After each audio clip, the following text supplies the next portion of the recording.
Yo! Video games.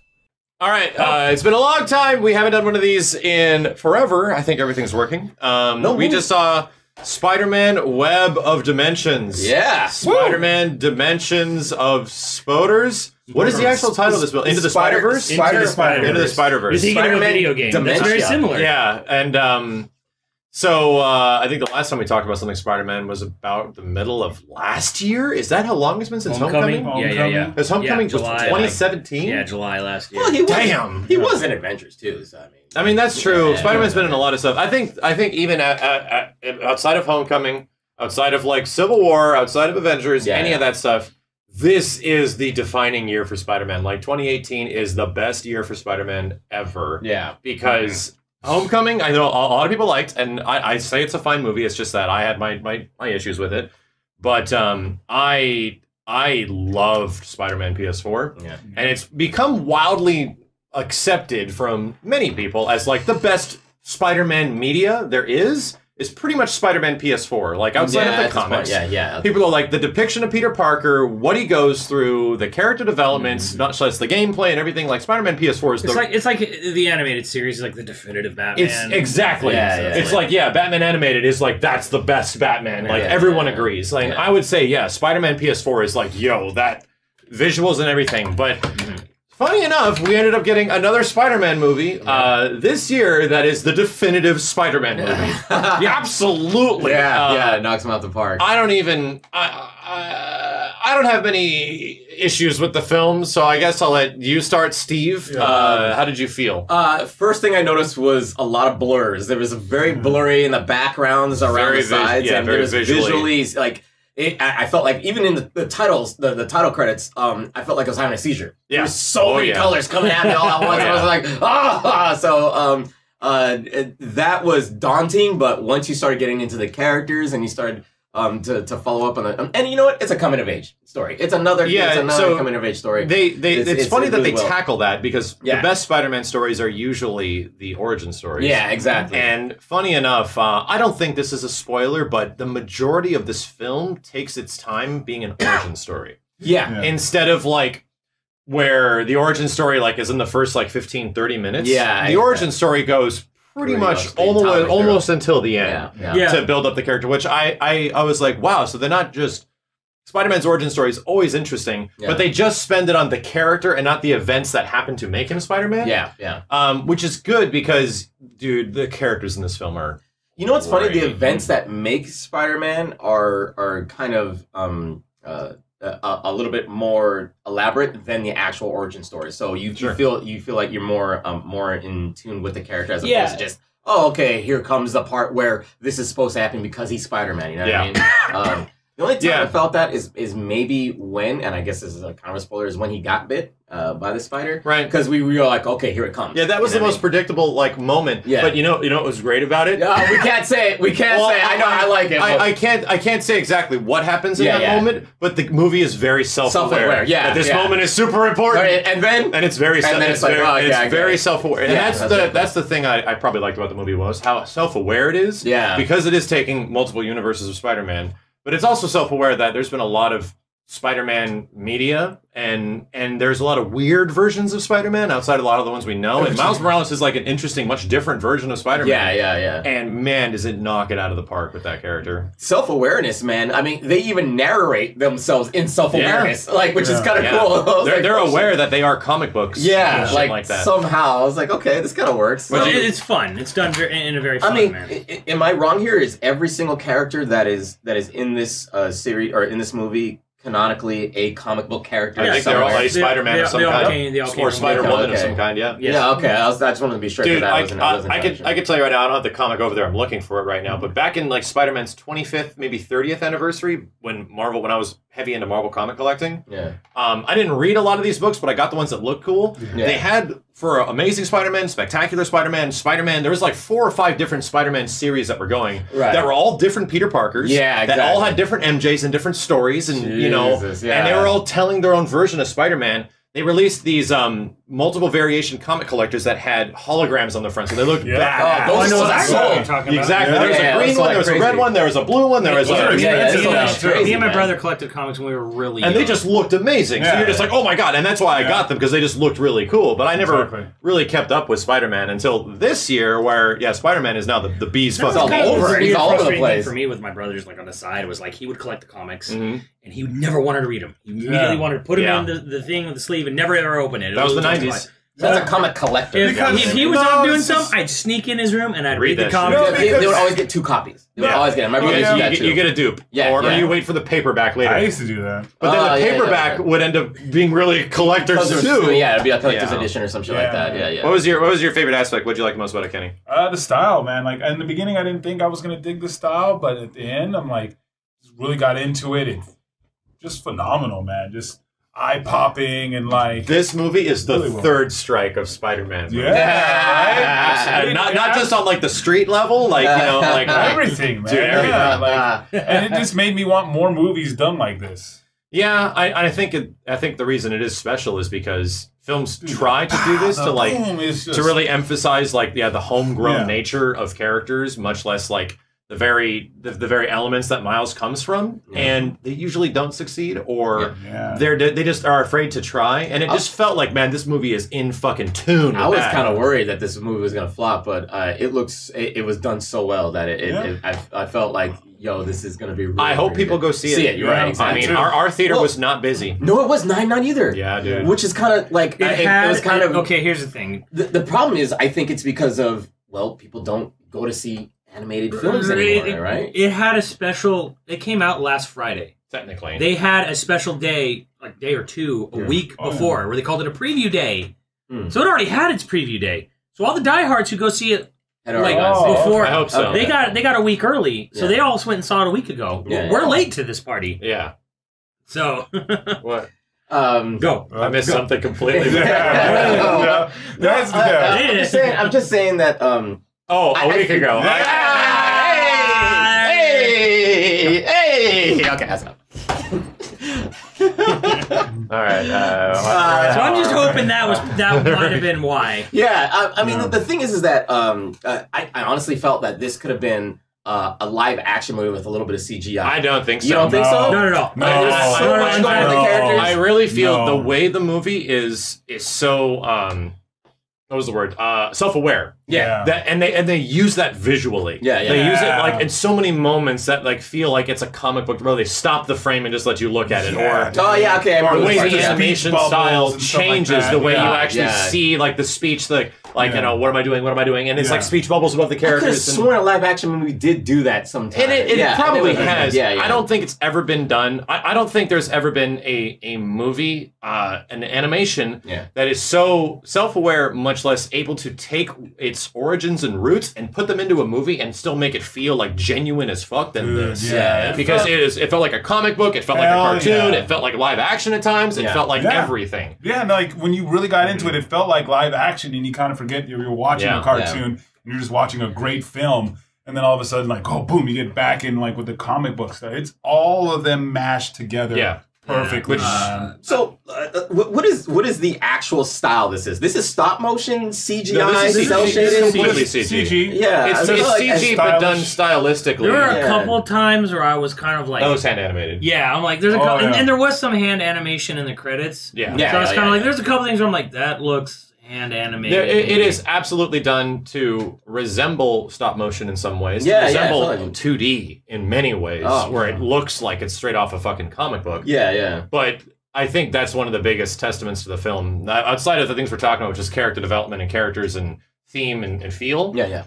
This movie visually is fucking amazing. I feel you could stop a frame at like any time and just look at like all the stuff shit that's going on in the background and everything, and just look at like visually how they're setting up each shot. There was thematically, something really bizarre where like I caught like a background detail when one of the characters is just on a building and. There's a character poster behind them of these characters from this old, obscure as fuck old cartoon called Clone High. And I'm like, what the fuck is the connection? Why is there someone on this? Either it was a joke or someone some came weird from Easter it. egg. Like there was so many visual Easter eggs all over the place. Like, kind of like if you noticed how, and this is in the trailers, you noticed too, where the billboards will have different names, slightly different, like Nuka-Cola or Coca-Cola, whatever Soda Cola, Soda Cola. Like, yo, I remember. I guess it's not a spoiler, but like the dad complains about his phone and he goes, "C-Mobile, damn, C-Mobile." Yeah, and I'm just like, yes, of course, like right, that's how fun, C-Mobile. Right? Yeah, I was like, okay. The cop car said PDNY. Yeah, PDNY. You notice that? Yeah, it said PDNY. I'm like, huh? Because it was Police Department of New York. Yeah. I was like, okay, there's like these clever little there's just little things that what they thought about it really hard about every little visual detail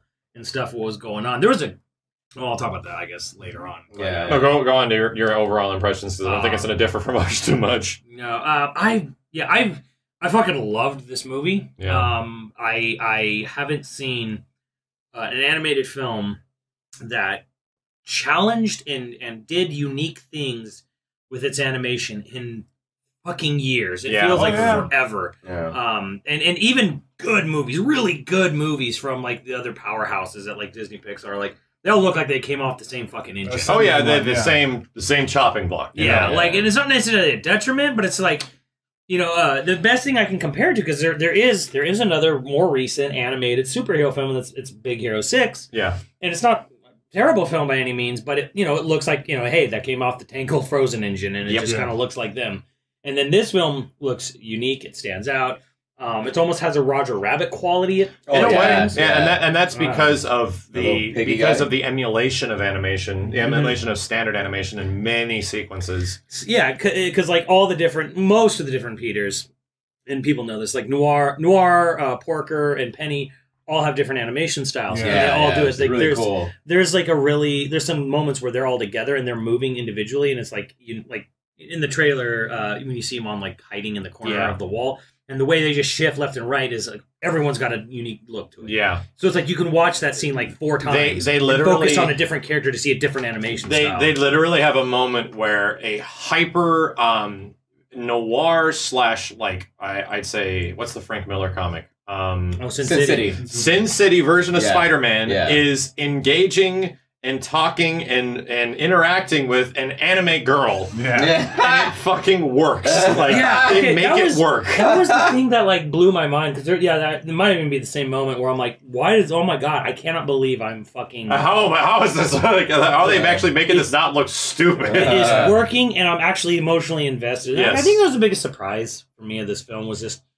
how well the characters gelled. Because it wasn't just like, oh look, we took Spider-Ham and we took Penny Parker and we took Peter. That's the gimmick. Yeah, that is the movie's gimmick. And sure, it's a gimmick, but like they bounce off each other really well. Fucking well. Really like, well. Yeah. Kind of in like to an absurd degree where it's like it is absolutely rivaling or defeating like Avengers. Dude, I think it's better. I absolutely think it's better. Because that's like, those are like, bringing all those different movie characters together. Yeah. And they kind of bounced off each other pretty well in Civil War and Avengers. I think it's very good. This is like, wow, they're even better. Like, I don't know how that's possible, but it's like, I could watch a fucking sitcom of just these characters. The characters like interacting, just sitting in a fucking house. Just like interacting with this stuff. Like once again, it's the things I like the most about these superhero movies is just watching the characters talk to each other and conflict with each other. It's the best part. I honestly wouldn't mind a spin-off of any of those characters. Anything else, based on what you said, it actually made me kind of put it together, where the gimmick of the film is that there's multiverse. You got a bunch of different Spider-Mans interacting with each other. That's the gimmick. The compliment is that it's got an extremely unique visual art style and a theme that is much different than you're used to in general Spider-Man. And because Miles Morales is the protagonist. And where he comes from being like Brooklyn and the streets and everything like that. But then the goddamn cherry on top is the storytelling and the characters.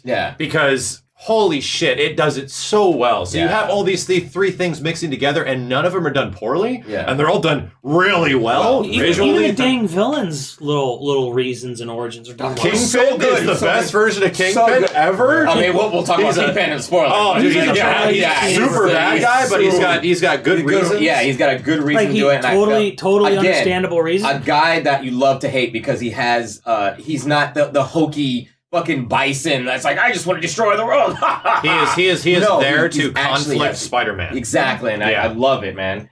And what's going on with Sony? They're churning out fucking Spider-Man. I mean, they're doing this one. They did Venom. The Venom. They did and then they give out the rights to the Avengers. Marvel's now like I don't know what the hell. If more shit like Venom and this to keep happening, I'm okay with it. Yeah. I mean, are they losing the rights to Spider-Man? Well, they've always had them. But they're like there's like a shared contract with Marvel because Marvel essentially like kidnapped Spider-Man for a while. Yeah, where like just let us use the goddamn character. Yeah, and they made that agreement like 2 or 3 years ago. So now like they had Tony Stark in there. But the big thing is that like I think it was toys and distribution like that. Like Sony still technically and like games and that's Disney always still had merchandising rights. So that's why they were buddy. Yeah, so you make a cool Spider-Man. I was like, hey, let's all share money at this point. Which is it was like Marvel's like we really like we like Spider-Man a lot and we want to put him in something. Yeah. So can you give us the movie rights if we give you money or we sort of split it? Yeah. And just make multiple movies? It's just the most mind-blowing thing ever that Sony Pictures Animation, Sony ImageWorks fucking did this. They did this shit. They did this because like. Everyone wants to say, well, I wish so-and-so X company would give rights back to Disney so that Disney could make it. And it's after you see this... Disney won't make this, because I've seen Disney make a superhero movie. They made one like a couple years ago. It was called Big Hero 6. It was... safe. It was okay. Yeah, it was okay. Yeah. And even this was like kind of phenomenal. And all things considered, like even Venom had a lot of problems for a good third of it. But man, dude, I'm like, I can't wait for the next one because they don't have to worry about that shit anymore. Yeah, they can just focus on Venom and Carnage and just go crazy. The hell they want. So I think one thing that I got to compliment the movie on is music integration.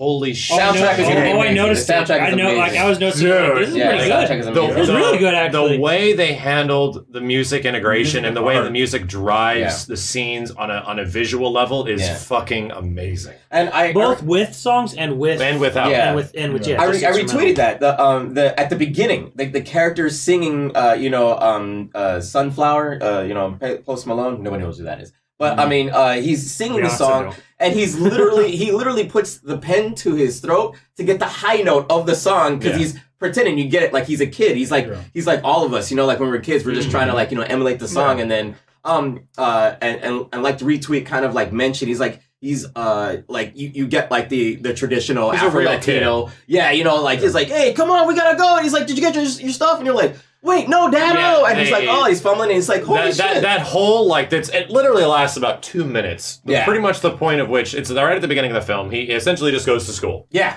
It gives you everything you need to know about the character. They do it in 2 minutes. That's a perfect origin. Yeah. It's not saying, okay, well, my dad died, and now I need to avenge him and all this stuff like that. No, just give us the character. Yeah. As he's progressing through, and we will begin to actually... it's the fact that I think Miles is relatable because he has things... relatable. Yeah. He has things happen to him, but he just starts from... humble family, like normal family, people have high expectations of him. Yeah. He's a smart kid, and everyone wants him to do good, but he just he doesn't really want to be a part of it. It was such a unique, wonderful thing for me to watch the movie because it was in reverse of my childhood, where like his parents at the start of the movie they want to send him to like a more prestigious academy, right? Yeah. And he's used to going to the regular public schools, and that happened to me in reverse. So I was like, I kind of related to him so hard because. Like, I started going to, like, a private school, and then one year we went to, like, a public, and it was just, like, this culture shock. Just him having this culture shock of going as a kid to a different school, and just how everyone acts and, treats and does things differently. I think if anyone, moved when they were younger... Yeah, because, even though it's in reverse, you totally feel for it in a way. Yeah. You're losing all your friends, and you got to do a thing. Shit, just going from, elementary to middle school can be, the same deal. Like, you get him instantly, even if you're not similar. The way it's executed through small nods and tiny one line of dialogue between a character and a character is just enough to set him up to make it believable. So I don't have anything bad to say about the movie. There was never a dull moment. The pacing was phenomenal. Oh, God, yeah. Yeah, you said it was long, and I thought it was short as hell. We were in there for a while. Yeah. I need to check the runtime. Let me go take a look. And then, it just oh, man, wait. Oh, shoot, it's going to end soon. No, this is really good. And when it was winding up to, the final, the third act, I was like, oh, God damn, really? Yeah. So it was actually, It was kind of dragging. That's it. No, I was upset. It was over. Oh, it was over. Okay, it was over, and I was like, an hour 40. No, it's an hour 40. It's an hour 40. 2 hours long. So for a movie of like this, which has so much going into each goddamn frame, I highly recommend it. I still think this is like the best year for Spider-Man. You don't get that moment like, oh, this thing's kind of dragging. Down, It's like the movie just goes at a good pace the entire time. Yeah, that's kind of probably the more unsung thing, because I mean it is a multiverse movie that has to introduce you to so many main characters, and they spend time with 3 or 4 of them. Like specific like introductions, as they progress. But it's the way that it's handled, which is always engaging and entertaining, because you're like, oh, this is the same, but that's a little different. Oh, but that's a little different. Oh, so they're all going through similar shit, and I think it's just it's a good idea, but executed, I don't know how they're doing. It's a very understated thing where it's like, think about how well they did this movie in the pacing department. It's not like, okay, class, let me sit you down. In this, did you ever wonder that maybe there were other worlds out there? And they do this whole fucking Final Fantasy VII thing where you're like going through the astral observatory. And let me explain to you how multiverse theory works and all that stuff. It's like anyone who's been through any fucking movie with superheroes or sci-fi has a basic concept of multiverse. So they don't actually sit there and stop and explain how things are working. It was done well enough to where people got what was going on. Sure. Yeah, there was never any time where I was confused. How the hell Never. I mean, not too much, because again, it's in the trailer, but it's like, you might sit there and wonder, how the hell does Kingpin have money for a Hadron Collider? Hadron Collider. Like, how the hell does he... whatever. But you don't sit there and stop, and they don't explain it, and they don't explain what it is. This is the... don't need to get into this is a magnificent machine, and it works off this property, and it does all this stuff, and does all this boring explanation, derivative stuff. No, it just love the way he was. I think it's like a similar compliment I would give when we were talking about Infinity War, where I had gripes with some of the ways Thanos was portrayed in Infinity War and some of the ways things played out, but I don't know how they could have appeased me without harming the integrity of the film, because Infinity War manages to just throw so much arcs and characters and storylines and actually make it work, and make it understandable and set up for something else, and it does it well. So I'm like, I have to give them huge props. I don't know how the hell they did this movie and made it so good. It should have been a friggin' disaster. Somehow it works, and you actually understand what's going on. It's a similar thing here, where this movie is taking multiple universes, multiple things, mixing multiple styles, multiple visual elements, and making anime and noir, talking and holding hands and shit. I'm like, this movie's nuts. That working to me is still kind of like my biggest mind-blowing moment. And on a visual level, seeing that visual presentation, like, what? And a super cartoony character talking to a older middle-aged Spider-Man and stuff, and and that's the thing I kind of liked about middle-aged Spider-Man, is because he's the hyper-realistic one. He's the one that's from a universe where the shit is very realistic. So he's the one that you kind of relate with in a way, while Miles is coming from this very urban street attitude place, where he's representing, super young. And he's super young and completely polar, and that's why him and Peter bounce off each other so well, is because Spider-Man has quips with him as a character, and then they work together. It's shit that you take for granted when you go to see a movie, but you're like, this would have taken years to figure this shit out. The synergy between the characters is amazing. Who was the actor that had the voice for the older Spider-Man? I think it was Chris Pine. I think. Wait, is that his name? I don't think it was Chris Pine. Let me check who it was. It was not Tobey Maguire. No. I will say I like the Tobey Maguire Spider-Man's. They thought about it too at that time, but not like the third one, obviously not. But the second one was really good. It's just a guy, Jake Johnson. I actually don't know who he is. Really? Yeah, Jake Johnson. Yeah. I thought he does a really really good job. I was like, holy shit, Chris Pine is in this movie. He plays. Actually don't know who the hell he plays. He plays Peter Parker. I think he plays the Peter Parker that is at the beginning of the film. Because multiverse, a bit of a spoiler. I'm kind of getting there now. You're getting a bit spoilery. I don't even know if we need to do spoilery stuff, because is there anything really that anyone wants to discuss that's super spoilery? The freaking size of Kingpin! God damn!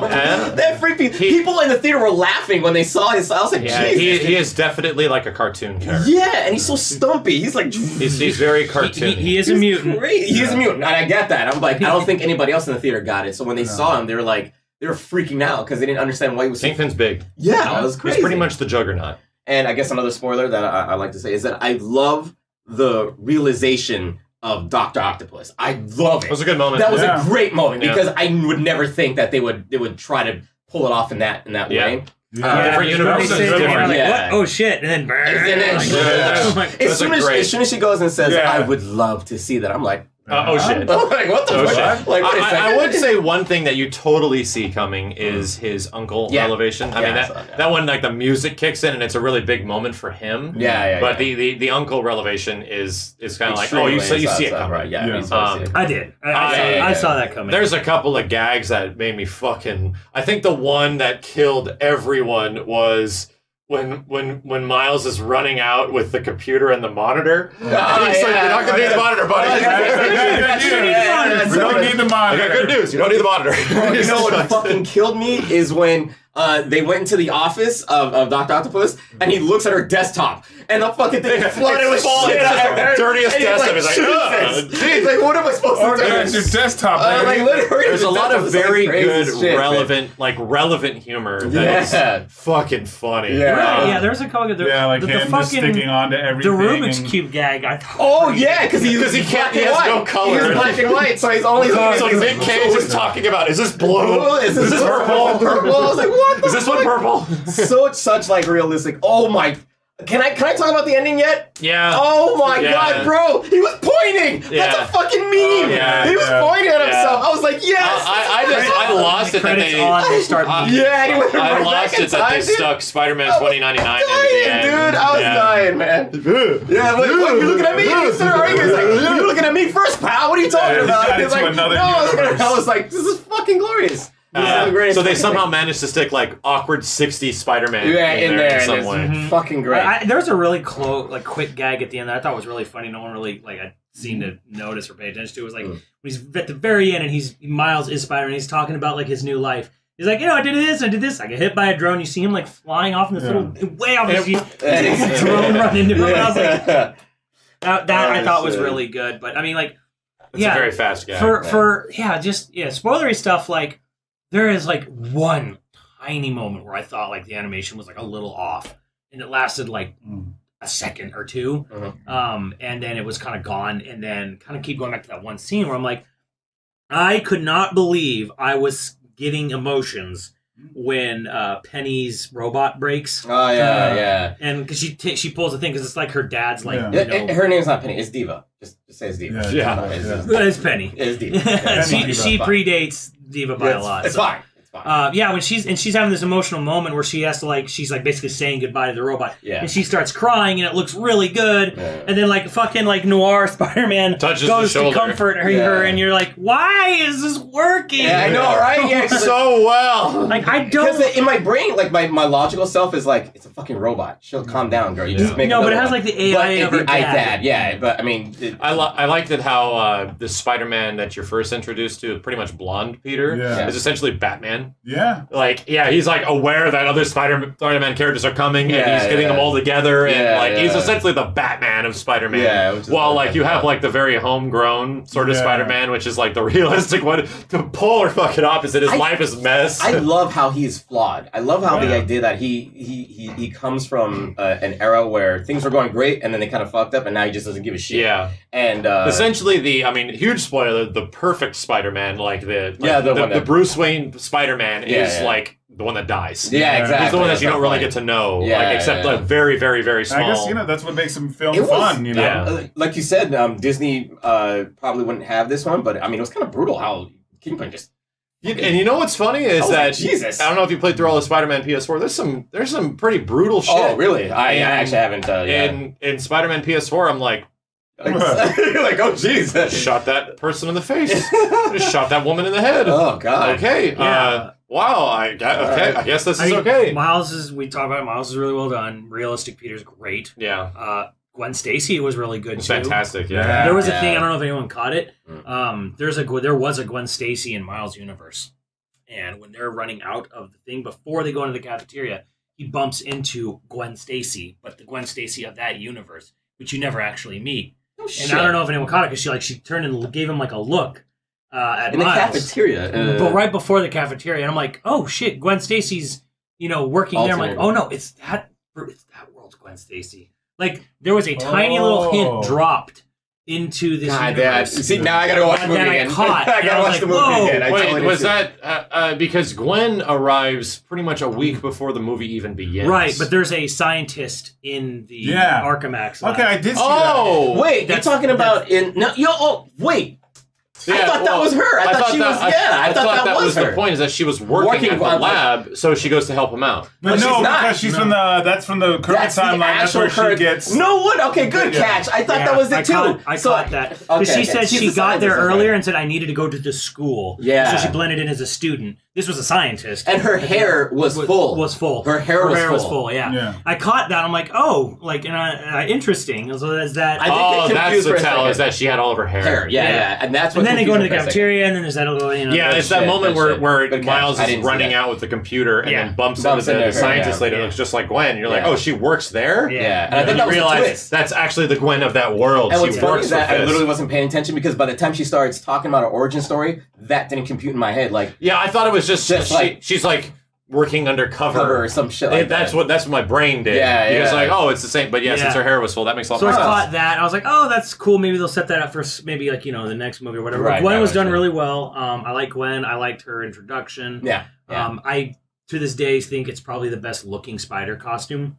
Yeah, I think they took some they took some liberties. I like the story of that with the this version of Gwen, but I think I like the original. I like the harsher, like darker colors with the pink. Like I think black pink looks fucking dope together. I don't know why. Yeah. So this one had a lot more like white on it, which I was like, okay. I think it kind of I think it's a lot of the blending because when she's on screen, she has a neon aesthetic. Yes. So everything gets like oversaturated with her. Oh yeah. So it doesn't have that clean look. Yeah. That you would see on like the comic book page necessarily or on. She is fucking really cool looking. Oh, of course. She's really cool. Yeah. It's my favorite design. I was going to say, hers was the best until I saw... Spider-Man. Until I saw Miles Morales. He looks really cool. And he was fucking decked out. I was like, oh, so sick. I actually really hope that with if they do a follow-up movie, which they've announced they're doing, I hope they get to. Yeah. I hope they bring them back. I think they have to kind of ride that gimmick a little. I think the movie even teases it in the end. Yeah, in the end, like he teases it that he was in the bed, and then all of a sudden she goes, "Hey, what?" That they could actually control between going through universes, or at least 2099 could. Right, exactly, and that was like there's technology out there that exists where that allows them to go between the Spider-Verse. Right. So I'm hoping it happens. Because future Spider-Man. I like these characters so much that it's like I want more. I would love it if we lived in a world where things like OVA still existed, and then they would do like a 30-45 minute like 6 short episode movie, series, like a short movie for each character. Like, hey, we're gonna do 5 little short movies for each character showing like after the movie or like them in their own world. Yeah, and I would love it. I love it so much.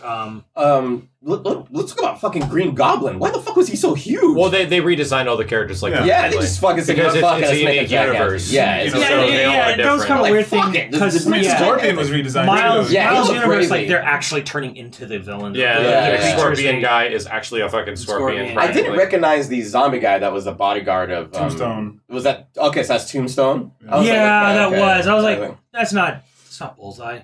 No, it could have been Hammerhead, but it was Tombstone. I'm pretty sure it was Tombstone because he had that zombie look. Yeah. Right. Like that had to have been Tombstone. Yeah. Jeez. Okay. So that clears things. I was like, what the hell is going on with these characters? So his uncle was a complete new character because it kind of reminded me. I was like, is this Black Panther? But it's a new character. Like, it felt like Black Panther for a second. I think it's like I think I've seen him in comics before. Yeah, really? Prowler. I think he was redesigned a bit, obviously, for the movie. But I want to say Prowler was around, but I'm not up on the lore. Yeah, I've never seen him before. But he was done well. In the movie. God, yeah, he looked sick. He looked fucking dope. That conversation sequence where Miles and his uncle are talking is done so well. Where it's like Miles is talking about moving to a new school. Like just that, so great, that shit. Like the way the characters are talking to each other just feels like they're real people. Yeah. That's the part that resonates. That's when you get pulled out of the CG and it just becomes a good film. Yeah, because when you get in the zone, you don't see it as CG. Yeah, and this was like a film. This was one of those movies I'm like, wow, this is really pretty. There was never a moment where I was taken out of the film. And that's the thing that I have to congratulate the movie on completely. I was there the whole time. And I was like, I'm really worried about what's going to happen. Holy shit, how is he going to get out of this? Like, oh my god. I was, they did it. They transported me. So, I think all of us got to give it up. It's the best Spider-Man movie there is. Absolutely. Oh, it's absolutely better. This is, you know what I'm going to say? Out of the Spider-Mans, this is the top. Second one is the second Tobey Maguire. I think the old Tobey Maguire movies still have their place. Especially 2. Yeah, and they're referenced nice and stuff like that too. But there's those movies are very hammy, and I like them because they're cheesy and hammy. But this movie manages to literally be hammy in some ways. But self-aware. It's self-aware. It's not corny. It's not hokey. It's just funny. And it embraces Spider-Man's superpower because his true fucking superpower is that he doesn't give up.